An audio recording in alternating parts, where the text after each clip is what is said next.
was going to open the door. I'm going to take care of it. Okay. Good morning, everyone. Shalom Aleichem, Bruchim Habayim. Welcome, everyone. We have a very exciting program this morning. We're going to begin with the Shiur of Davar, Yafeh Be'itai, connecting to the Parsha to the time of the year.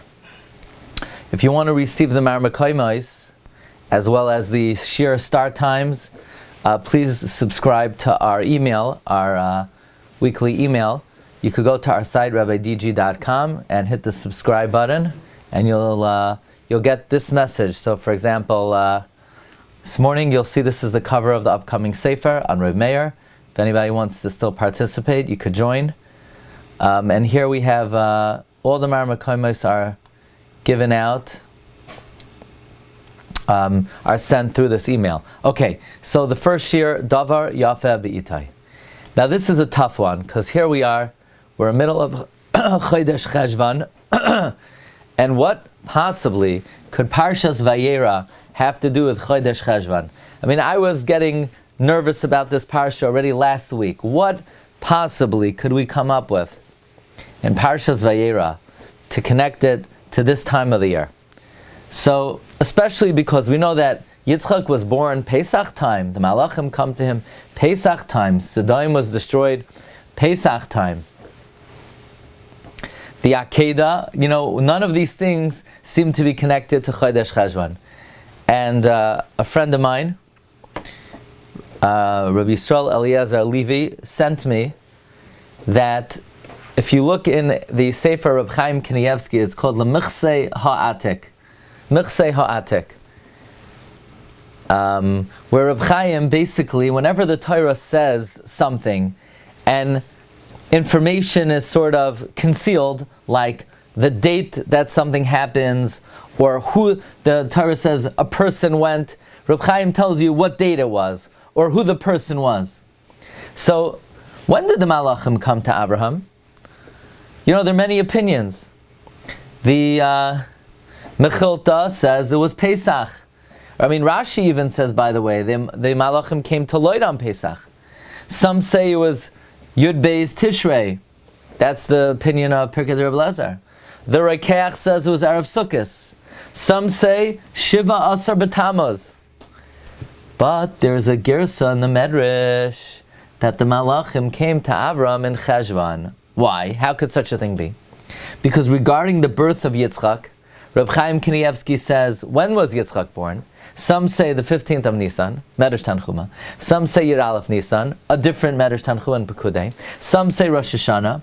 But Reb David Luria brings, in Esther, he brings a Girsa of the Medrash that Yitzchak was born in Cheshvan. Now, the way I read Reb David Luria, he does not concur with that Girsa, but he does bring such a Girsa.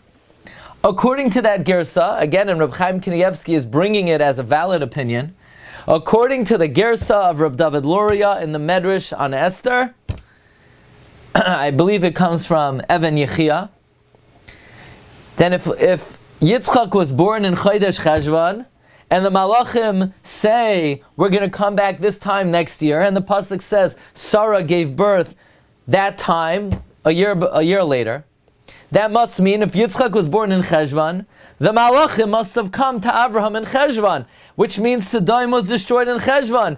If that case, the entire Parshas Vayeira happens in Cheshvan. Could you imagine such a thing?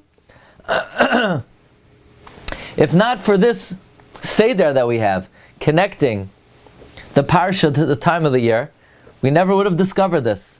But according to this Gersa that Reb David Luria brings, Yitzchak was born in Cheshvan. L'chaira, that means the angels came to Abraham in Cheshvan, and Sodom was destroyed in Cheshvan. Now, another point. The whole story of the saving of light, what was the purpose of saving light? Is to save Malchus Beis David, who had come out from light, like it says in Tehillim. Matzasi David Avdi, where did I find him? In Sodom. That's what it means. Es shtei benoisecha hanimtza'os. it's a reference to Malchus Beis David.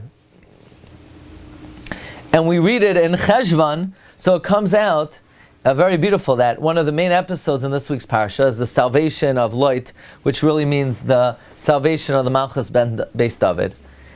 And we know that this is the month of the year that David HaMelech is destined to regain his Malchus, and the third Beis HaMikdash will be inaugurated. That's something that we spoke out many weeks already from the Bnei Yissaschar, based on the Yalkut Shemaini, that Akrav, Ikar Bayis, the third Beis HaMikdash will be established. The third Beis HaMikdash will be inaugurated in this month. Therefore, this is the month we read about the salvation of the saving of David HaMelech in the month of Akrav, of the month of the restoration of the third Beis HaMikdash. Okay, let us move further. Vayikra Avraham Shem Hamakoim Hahu Hashem Yireh Asher Ye'omer Hayom Behar Hashem Yireh. Again, my friend Rabbi Yisrael Eliezer Levi notified me about the Sifri. The Sifri says on the pasuk Asher Ye'omer Hayom Behar Hashem Yireh that Avraham Avinu was shown the future Beis HaMikdash La'asad Lavai. That the words Asher Ye'amar Hayom Behar Hashem Yireh, Avraham saw the future built third Beis HaMikdash. So we could say how appropriate it is that we read it in Chodesh Cheshvan, because Chodesh Cheshvan in fact is the month that the third Beis HaMikdash will be restored and inaugurated. One more idea, and I tell you, I was thinking about this for a while. You know, isn't it interesting? Tomorrow we're going to be reading the Rosh Hashanah Kriyas HaTorah. Isn't that interesting? Both days of Rosh Hashanah are in Parshas Vayeira.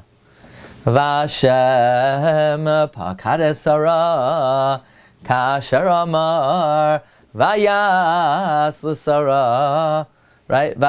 So, what exactly is the reason? And then we say, Vayehi acharei advarim hoile v'halakim nisas Avraham.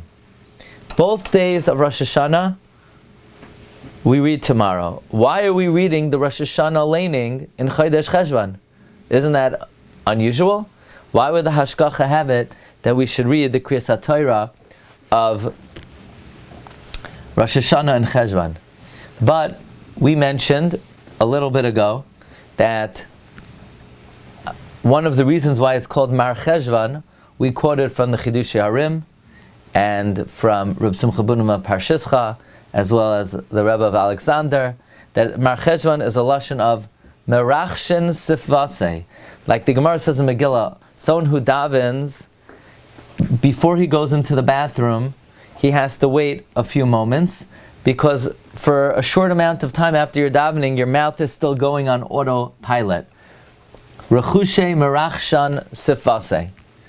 So the same thing, after a month of Rosh Hashanah and Yom Kippur, our mouths are still going in the Torah and the Avodah of the Yom Noraim.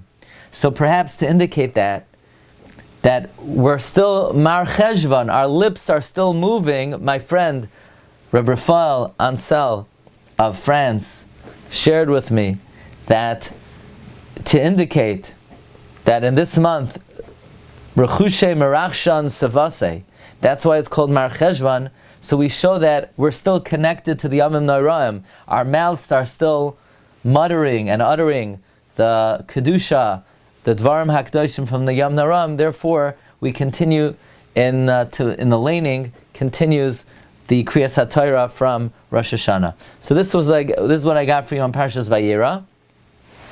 And Be'ezus Hashem should give us Siyata D'Shmaya to come up with more further connection in next week. Chayei Sarah B'Siyata D'Shmaya.